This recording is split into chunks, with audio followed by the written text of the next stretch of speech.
take me into a punt that starts on one end of the field and ends up on the exact opposite end of the other field. Do you even know when that's about to happen? Do you even have any sense of I'm about to blow everyone's mind today? I wouldn't say that. It happens pretty fast. I do, right after I finish my swing, look up, and I can kind of tell what type of ball it's going to be. Saw it pretty high and turning over perfectly, almost like a quarterback threw it. So I know it's going to go far. Then I saw the returner flip completely and completely be running backwards, and that's when I know he's probably not going to catch it. And if he does, he's probably going to drop it.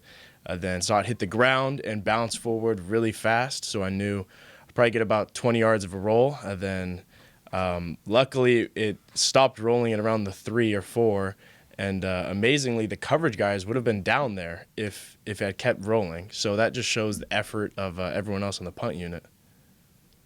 It's a team effort. There you go. Yeah. Going up into altitude, what are you expecting for how that will affect the way you kick the ball?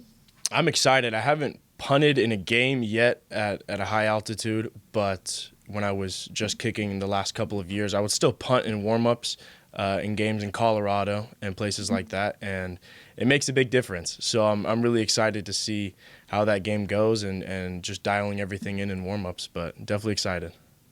Every week, it seems like another publication, another group, another pundit is praising your abilities.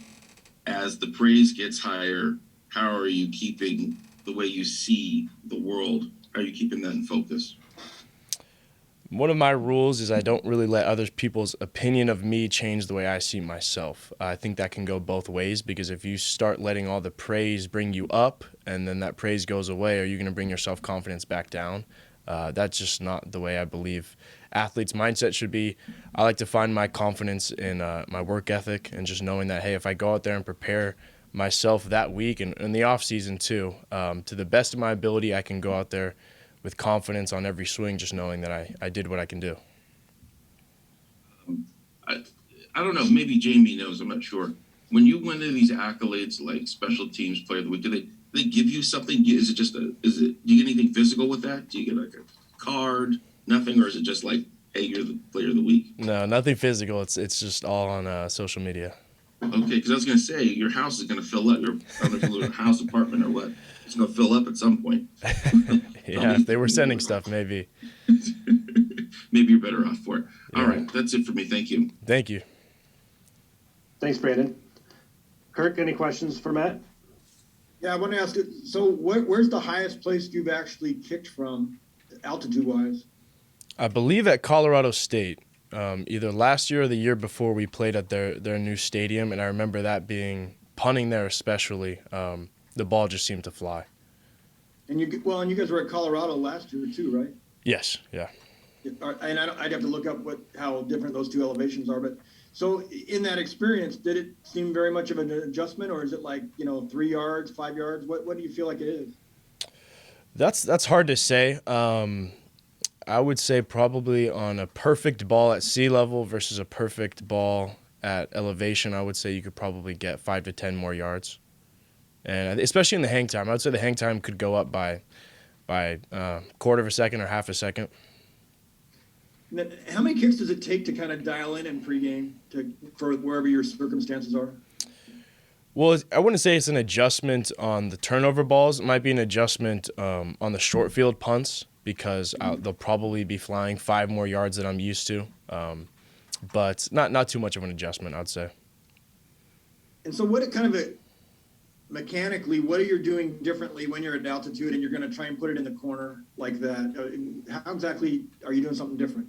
It might just be to take some off. I know that was a big adjustment for me. My first year playing, I was swinging way too hard on kickoffs, and that was causing me to miss hit a good amount. And so in that situation, I had to dial it back. Now I've gotten used to the adrenaline and used to playing in games, so I can swing a little bit more freely. But in that circumstance, if we have a punt where the line of scrimmage is the 40, so I only have 40 yards to work with, and I don't really want to put it at the 1, right? Probably want to put it at the 7 or the 5. Definitely will be taking a lot off to hit a 32-yard ball. Then I want to ask you about punting from your own end zone. I think you're on about the 2 yards deep in the end zone for that kick. So are you not even thinking about that you're in the end zone in that circumstance as compared to when you're like on the back edge? No, that doesn't change anything. We do have different formation if we are. So our normal punt distance from the snapper to the punter is 14.